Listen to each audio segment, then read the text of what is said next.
Kydd Jones, what's going on? Man, what's going on, son? How you doing, man? Man, chilling, man. Straight out of what? Austin, Texas? Austin, Texas, the 512, you already know? Yeah, facts. Born and raised? Born and raised. Okay, now Austin is like one of the most, I'm gonna say it's like a hidden gem. Like when you speak on Texas, for the most part, hip hop culture, black culture, we really don't talk much about Austin. I mean, it is the live music capital of the world. Facts. But I feel like people only appreciate Austin for South by Southwest. That's true. I think you know, everything you said was just facts, and I think the reason is because, you know, like when people come to Austin, you know, we get overshadowed by like South by Southwest, and people aren't really looking to see, you know, what kind of music, you know, what kind of the local scene, you know, the talent that we already got there. They just, you know, really looking there for, you know, to have fun and just enjoy the, you know, the South by Southwest, the 6th Street, you know, things like that that overshadow the artists that are there just, you know, holding it down. Yeah. Now, growing up, you know, throughout the years, Austin, it's one of the fastest growing cities in America right now. Y'all only have one highway, hella traffic. True. Are you noticing the difference from like when you were young to now, or is it all the same to you in your eyes? Nah, it's definitely different. It's like, you know, gentrification, you know what I'm saying? Hella people moving in, and you know, it's crazy, and just like it's getting, you know, they say like 400 people moving to Austin like every day. Every day. You know, they say it's like the next Silicon Valley. Oh yeah, definitely. And I think it's just like that because all the tech companies, you know, that are moving in, and then, you know, things like that, and a lot of people from LA, you know, coming in, and but shit, we hoping they bring in, you know, some record labels too, you know what I'm saying, so we can get this music out there. But you know, we're gonna push it regardless. So yeah, that's what we have to. Right now, Austin, it kind of, I don't really know. You tell me. I mean, do you feel like Austin isn't on because it lacks of a community of black people? You know, in every other major city in Texas, it's a hood. You know, San Antonio, it's a hood. You know, it's a MLK. You know what I'm saying? In every city, what do you think Austin is missing? I don't think it's missing the hood. I think it's actually missing the like getting more corporate people behind the black people in the city. Like right now, you know what I'm saying, Austin, the city is only like, you know, they only gravitate to like, you know, rock and, you know, country music and jazz. So, you know, this hip hop thing is really foreign to them, you know what I'm saying? And it's probably scary too, you know, definitely when they see us at the shows and it's like thousands of us and it's like, okay, this ain't what they, you know, really putting their main focus on and showcasing. Yeah. So you feel like Austin, they don't, the people there that press the buttons, they don't really give a fuck about hip hop. Of course, yeah, definitely. That's what I'm saying, 100%. Like, for instance, like bringing back South by Southwest, it's like I always have this conversation with my friends and stuff about like we got South by Southwest, but South by, they don't ever showcase us, you know, Austin artists. I know all of them like personal, you know, I know all these people who run these things, but they never put us as Austin artists on a pedestal, so where, you know, outsiders, when they come to Austin, they're like, yo, this is our guy. Mm-hmm. They never do that for us, you know what I'm saying? So that's really a part of the problem too, you know, they don't want to showcase us no matter how many accolades that we do and how many, you know, things that, you know, have been done and stuff. So I mean, has an Austin rapper ever made it mainstream? Nah. Nelly's from Austin. I know Nelly born from Austin, yeah. He's born here, but nah. Yeah. Nah. Do you think all it takes is one artist? Yeah, I think one artist will open the door and will open the floodgates, you know what I'm saying, to more opportunities happening for a lot of different artists in the city, you know. But it could take one artist, but, you know, long as, you know, the city is moving, you know what I'm saying, and trying to keep push this music forward and, you know, stay in these white people's face, like, you know, we ain't leaving, you know what I'm saying. Yeah. I mean, but does Austin have its own sound? Because it's right in between Houston and Dallas. I know some Austin people who are influenced by Dallas, some Austin people who are influenced by Houston. Do you feel like there's no traditional sound, and that's what could be heard in the city? That's crazy you say that, man. That's like a big debate, you know, like always on the Facebook thread and shit I see. I don't necessarily think we have a definite sound, you know what I'm saying? Because, you know, no one's really made it from Austin. We had no one to, you know, like actually to create the sound. All we, you know, we grew up being, you know, consumers of Houston and Dallas and Killeen, you know what I'm saying? Like they've all come to our city and, you know, and been able to, you know, profit off, you know, the fan base and all the people here. So we've only been soaking up their sound and, you know, Cali and everything else around. So not really, I wouldn't say a definite sound, but I say that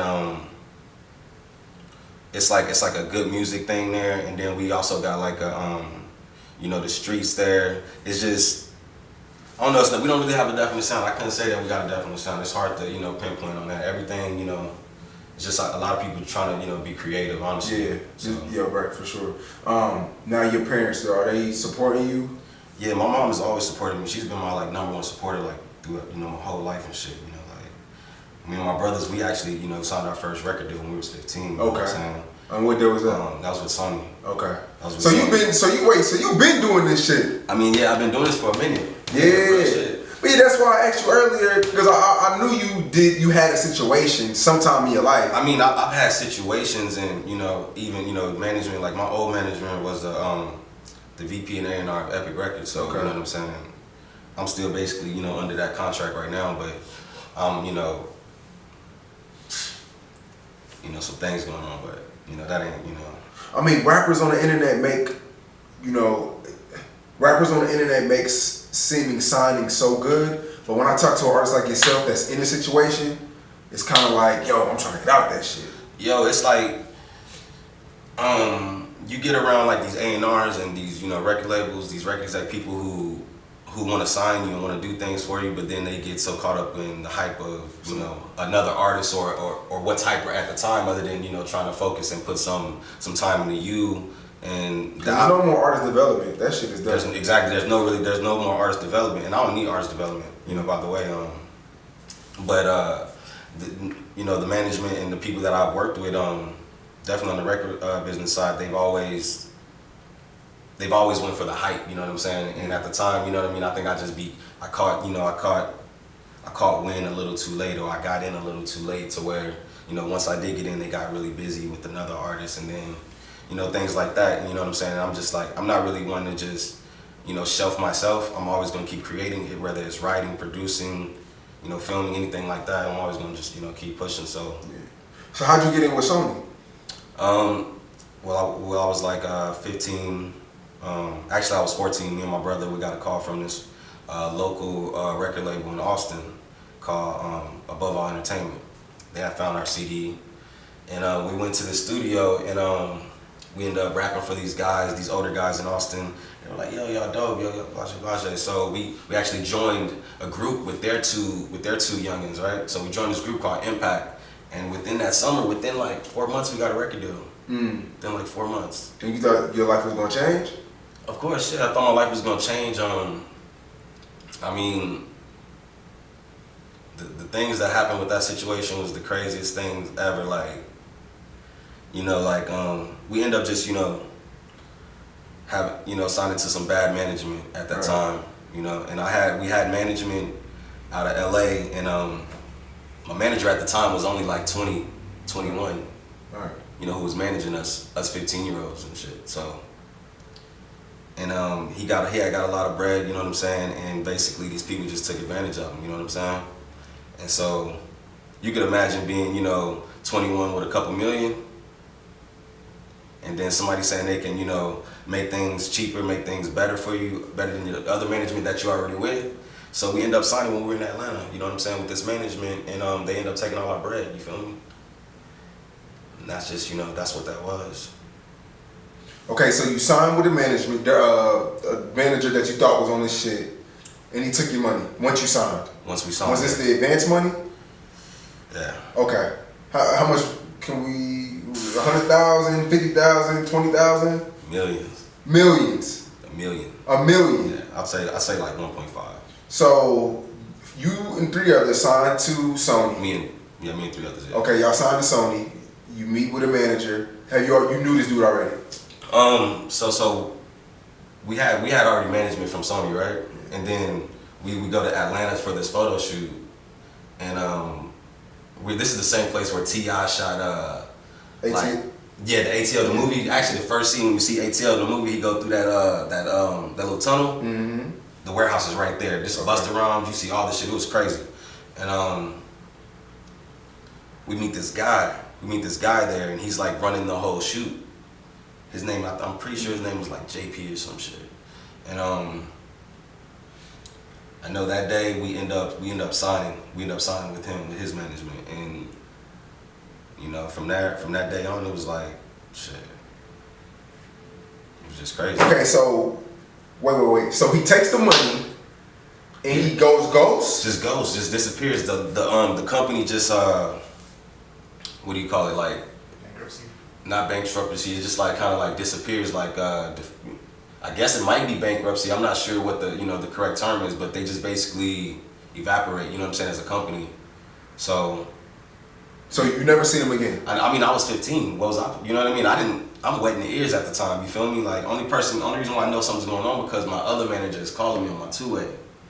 But I see my manager not picking up his phone while we in this, joint. So I'm just like, something's going on. But I'm 15. So So how does he get the access to $1 million? Shit. You gotta tell me that. You know what I'm saying? Like, you gotta tell me that. You know what I'm saying? In your heart, I mean, y'all are done after that. I mean, I wouldn't say done, but our album was supposed to drop like July, I want to say 23rd, like 2003. It's called Almost Famous. It's out. Almost Famous by Impact, IMPAC, and we were supposed to have like the BET, the MTV.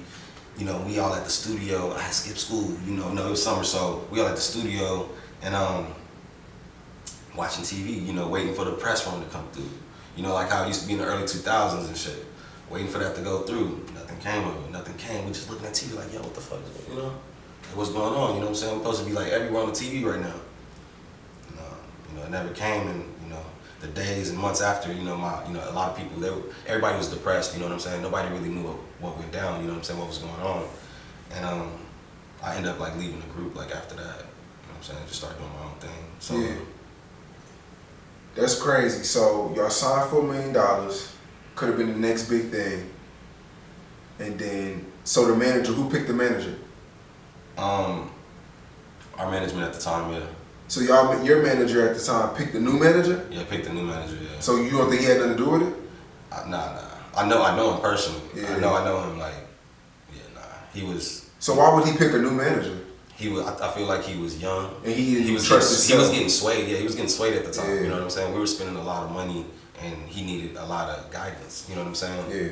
And I don't know. The only reason why I know this is because throughout the years of me, in this music business, trying to figure out things, I puzzled it all back together. I was just re-stepping myself. You know what I'm saying? I seen it. I was living it at that time. So I was like, yo, this is crazy. So does this haunt you sometimes? Like, yo, this was the moment, and nah, cause I don't feel like it was just like a moment. I feel like it was like like a learning curve. You know what I'm saying?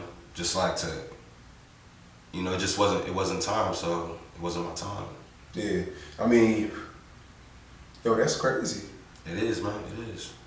Yeah. I mean, so you're not torn about it. You just keep working. Yeah, I just keep working. You know what I'm saying? Was your mom upset about the situation? Oh hell yeah. Yeah. Oh, hell Is it something that she brings up every now and then? Nah, my grandma does though. She be like, she know my manager's old name. She be like, y'all still messing with so and so? I'm like, nah. So your people kind of looking at the manager, your homie, funny. No one's looking at him funny. They like my grandma's old school, and she always be like, I want you to get your money, make sure, So they just like, they don't really understand how it happened, but so they could be, but nah, there's no bad blood. Did this situation kind of make you have trust issues growing up? I say yeah, dealing with management, because I didn't deal with another management, like crazy. I can tell you, I've been under. Boy, I don't even want to go there because they gonna be seeing this shit. Nah, crazy. Yeah. I'll tell you that off camera though. I'll tell you that. Yo, that is crazy. $1 million deal going. So do you still talk to the other 3 people? Yeah, we're still all good friends. You know what I'm saying? Which one is taking it the worst? Are y'all over it, or is it one person in the group that's like, yo, fuck that? I don't think I ever told my older brother, because my brother and older brother's in the group too. I don't think I ever told him like the exact story, how everything happened, and cause it's a crazy story. It gets really deep and shit. I'll tell you a little more off camera, but nah, like they one is a teacher, you know what I'm saying? One is a